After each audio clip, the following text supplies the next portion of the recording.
કેમ છો મારા વાલા પરિવારજનો? શુભ પ્રભાત સોમવારની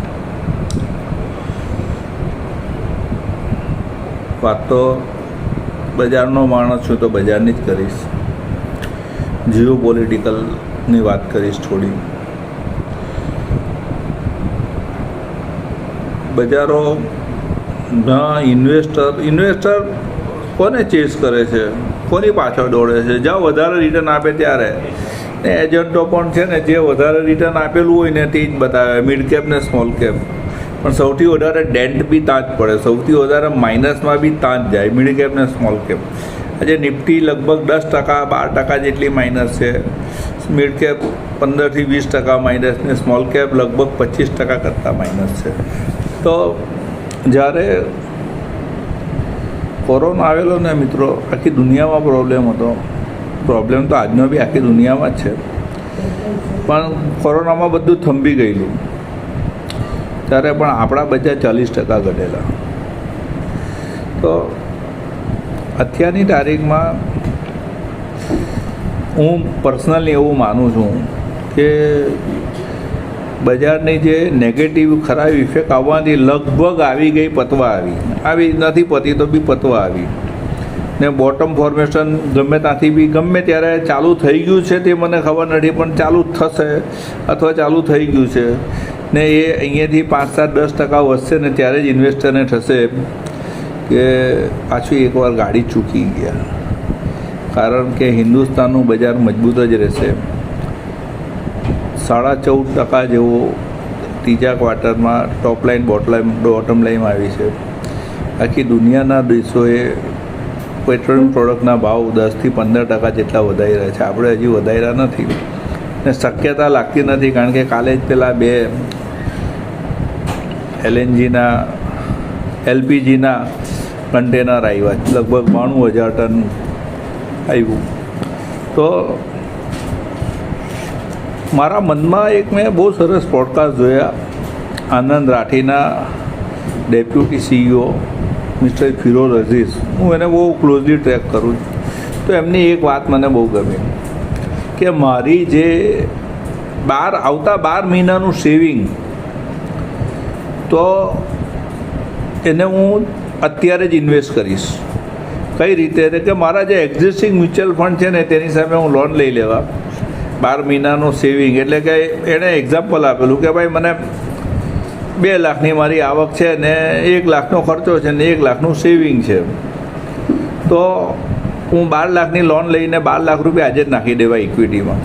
કારણ કે એમને એવો વિશ્વાસ છે કે 12 મહિના એટલે 1 વર્ષ પછી આ ભાવો પાછા મળવાના નથી. અહીંયાથી 10%, 15%, 20%, 50% બી વધી શકે છે, એવી પૂરેપૂરી શક્યતા છે. કોઈ ગેરંટી નથી. પણ જિંદગી અને માર્કેટ, હું કહું છું ને, માણસના માર્કેટ હંમેશા ઉપર જવા સર્જાયેલા છે. તેમ જિંદગી અને બજાર, શેર બજારની વાત કરીએ, બજાર એટલે ખૂબ જ અચોક્કસ છે. તો હું પોતે પણ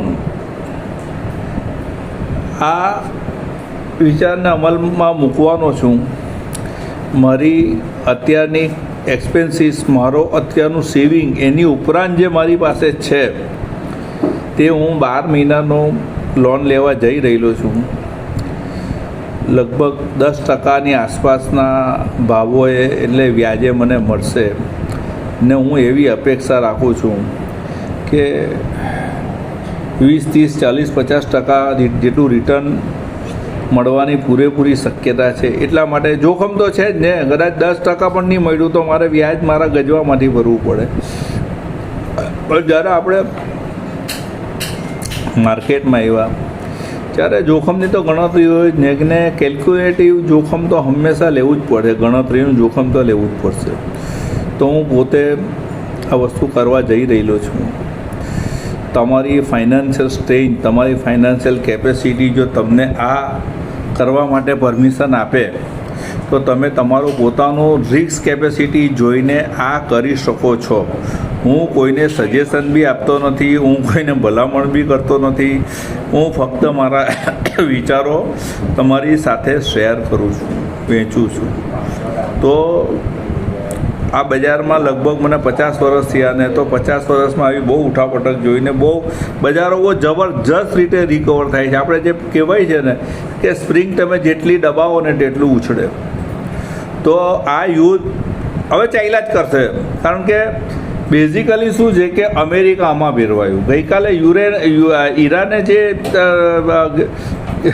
સાદી ભાષામાં કહું તો ગિલ્લો ગાયલો એવો કે હોર્માઝ એટલે જે પેલી ખાડી છે ને ત્યાંથી કયા વાહનો જોઈએ કે જેનું ટ્રાન્ઝેક્શન જેનું પેમેન્ટ ખાલી યુઆનમાં જશે, ડોલરમાં જે પેમેન્ટ કરશે તેના જહાજો નહીં જશે. તો આ ડી-ડોલરાઇઝેશનની એક પ્રોસેસ છે કે ડોલરની રિપ્લેસમેન્ટમાં કોણ આવે. તો અત્યારે તો આપણા હેજ કરે છે યુઆન આપણા ઇન્ડિયન રૂપી પર, કારણ કે એને ઈરાનનો સપોર્ટ મળ્યો છે અને દુનિયામાં બધાને પોતાનો સ્વાર્થ છે. આજે તારીખમાં પોતાના કન્ટ્રીમાં એલપીજી ક્રૂડ ઓઇલ જો આવે તો લોકો કે હા ભાઈ અમે હવે યુઆનમાં પેમેન્ટ કરવું. તો આ એક પ્રોસેસ ગઈકાલે ઈરાને પ્રપોઝલ મૂકી. પણ બેઝિકલી એવું છે મિત્રો કે આ અમેરિકાના હવાતિયા છે, અમેરિકાને ખબર જ નહીં હતી. એ એવું માનતા હતા કે અમે 15 કલાકમાં પટાવી દેવું, પણ અહીંયા 15 દિવસથી બી હજી કોઈ એન્ડના સમાચાર નથી. પણ હવે ચાલ્યા કરે ને આમાં અમેરિકા ખલાસ થઈ છે. જે ડી-ડોલરાઇઝેશનનો પ્રોસેસ હતો તે પ્રોસેસ હવે જરાક જોર પકડશે ને કોઈ બી કરન્સી ડોલરને રિપ્લેસ કરશે એમાં આપણને કંઈ બહુ ઝાઝો ફરક પડવાનો નથી. તો અત્યારની તારીખમાં જો ઇન્વેસ્ટ નહીં કરશો તો ક્યારે કરશો? મારી પાસે જે પૈસા છે તે તો પતી ગયા. મેં મારી ખાલી 6 મહિના 8 મહિના 10 મહિનાની ખર્ચા જેટલા પૈસા રાખ્યા છે. હવે બીજા પૈસા તો કે મારું સેવિંગ તો છે જ દર મહિને. તો મેં શું કર્યું કે મારું 12 મહિનાનું સેવિંગ મેં મ્યુચ્યુઅલ ફંડ પર લોન લઈને એને રોકી દીધા. કારણ કે હું દર મહિને પૈસા રોકવા જાઉં ને 12 મહિના પછી 20% થાય તો મને એનો લાભ નહીં મળે. તો મેં એ પૈસા એડવાન્સમાં રોકી દીધા અને મારું જે સેવિંગ છે તે હું લોનમાં ભર્યા કરીશ. 12 મહિને છૂટો થઈ જઈશ ને મારું પોતાનું કેલ્ક્યુલેશન એવું છે કે મને 30 થી 40% રિટર્ન તો મળવું જોઈએ. નહીં મળે તો પછી નસીબ નબળા હોય ને તો ભેંસ બી ચારા પાડે રસ્તામાં ઊભી તો એવું થાય. પણ શેર બજારમાં છું, રિસ્ક વર્ષોથી લેતો આવ્યો છું, તો ફરી એકવાર આ રિસ્ક લઈ રહેલો છું. પણ એને તમારી સાથે આજે ફર્સ્ટ ટાઈમ મેં શેર કર્યું. તો તમારી ફાઇનાન્શિયલ પોઝિશન જો તમને પરમિશન આપે તો તમારો જે બી કોઈ એજન્ટ હોય તેને તમે એપ્રોચ કરજો ને એને કંઈક વાત કરજો કે ભાઈ મને આ રીતે કરવું છે. જો તમારી ઈચ્છા હોય ને તમારા ફાઇનાન્શિયલ સ્ટેજમાં કોઈ બી પ્રોબ્લેમ નહીં આવે, 1% રિટર્ન નહીં મળે તો જ આ કરજો. આપે મને સાંભળ્યું તે બદલ ખૂબ ખૂબ આભાર.